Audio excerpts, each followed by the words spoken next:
Hello दोस्तो, आजच्या नवीन कथेमध्ये आपल्या सर्वांचं स्वागत आहे. आजच्या नवीन कथेचं नाव आहे संपत्तीचं रहस्य. वारसा आणि वसियत या दोन गोष्टी कुटुंब एकत्र ठेवू शकतात किंवा तुटकही करू शकतात. पैशांपेक्षा, मालमत्तेपेक्षा महत्त्वाचं असतं ते विश्वासाचं नातं. पण जेव्हा विश्वास डळमळतो तेव्हा घरातील नात्यांची मुळं हादरतात.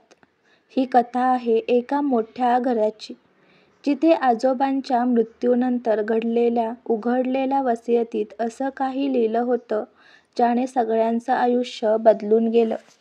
कोल्हापूरजवळील गावात देवधर वाडा म्हणून ओळखलं जाणारं आलिशान घर होतं. तिथे कुटुंबप्रमुख रघुनाथराव देवधर आपल्या 3 मुलं आणि त्याच्या कुटुंबासोबत राहत होते. थोरला मुलगा श्रीधर, गावात प्रतिष्ठित व्यापारी. मधला मुलगा गणेश, शासकीय नोकरीत सरळसोट स्वभाव. धाकटा मुलगा मोहन, शिक्षण अर्धवट सोडून मुंबईला गेला होता पण परत आलाच नव्हता.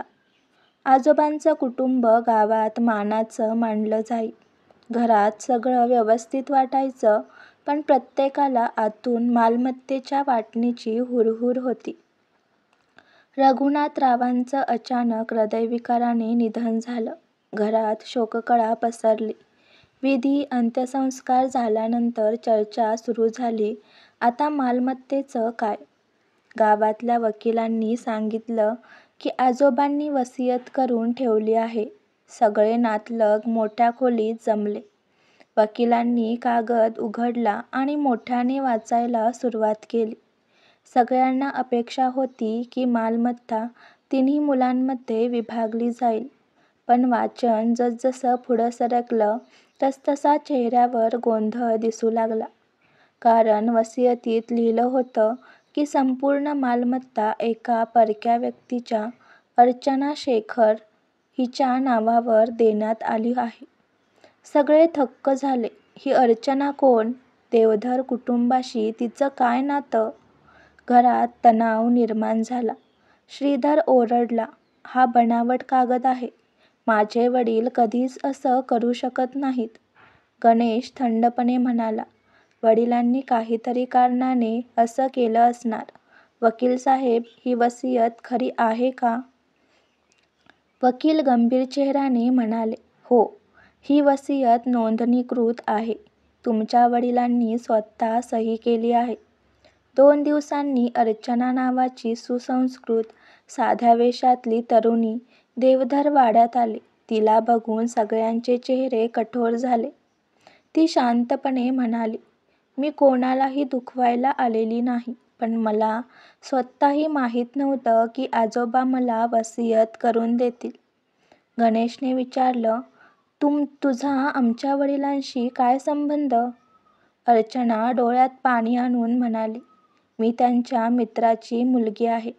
माझे आई वडील अपघातात गेले तेव्हा मला त्यांनी शाळा, कॉलेज सगळं शिकवलं. ते मला स्वतःच्या मुलीसारखं मानायचे. अर्चनाच्या बोलण्यात प्रामाणिकपणा होता, पण घरात संशयाची बी पेरली गेली होती. कदाचित अर्चना वडिलांची, अशी कुजबूज सुरू झाली. गावात अफवा पसरली की अर्चना ही रघुनाथरावांची नाजायज मुलगी आहे. कुटुंबाची प्रतिष्ठा धोक्यात आली. श्रीधरने ठरवलं की अर्चनाला वाड्यातून हाकलायचंच. त्याने वकिलावर दबाव टाकला. नवीन वसियत बनवायचा प्रयत्न केला. गणेश मात्र शांतपणे सत्य शोधण्याचा प्रयत्न करीत राहिला. त्याने जुनी कागदपत्र तपासली, वडिलांच्या डायरीत शोधलं आणि तिथे त्याला एक पत्र मिळालं. अर्चना माझ्यासाठी मुलीसारखी आहे. तिच्या भविष्याबद्दल मला काळजी आहे. माझी मुलं आपलं पोट चालवू शकतात, पण ती निराधार राहू नये म्हणून मी माझं सगळं तिच्या नावावर करतो. पत्र वाचून गणेश हादरला. त्याला जाणवलं की वडिलांनी जे केलं ते स्वार्थी नव्हतं तर दयाळूपणातून होतं. पण हे घरातल्या सगळ्यांना पटवणं कठीण होतं. समोर 2 मार्ग होते. वसियत मान्य करणे, कोर्टात केस करून वर्षानुवर्ष भांडण करणे. एका मोठ्या कौटुंबिक सभेत गणेश उठून म्हणाला, आपल्या वडिलांनी जर कोणासाठी वसियत केली असेल तर त्यामागे काहीतरी कारण आहे. आपण त्यांचा निर्णय मान्य केला पाहिजे. अर्चना अश्रू ढाळत म्हणाली, मला तुमचं काही हिसकावून घ्यायचं नाही. मी वडिलांच्या इच्छेचा मान ठेवते. पण ही मालमत्ता मी एकटीच्या नावावर ठेवणार नाही. आपण सगळे मिळून एक ट्रस्ट बनवू. त्यातून तुमच्या घराचंही आणि गावाचंही भलं होईल. तिच्या शब्दांनी घरातलं हवा बदलली. शेवटी देवधरवाडा एका ट्रस्टच्या नावावर गेला, जिथे वाचनालय, विद्यार्थी वसतिगृह उभारलं गेलं. कुटुंबातल्या तणावाऐवजी अभिमान आला की वडिलांचा वारसा इतरांचं जीवन घडवण्यासाठी वापरला जातोय. सत्य हेच होतं की वसियत कधीकधी घर फोडत नाही, तर घराला खरं बळ देऊन जाते, जर त्यात विश्वास आणि समजूत असेल तर. आजची कथा आवडला असल्यास व्हिडिओला लाईक करा, चॅनलला सबस्क्राईब करा आणि कथा कशी वाटली हे कमेंटद्वारे जरूर कळवा. व्हिडिओ जास्तीत जास्त शेअर करा. धन्यवाद.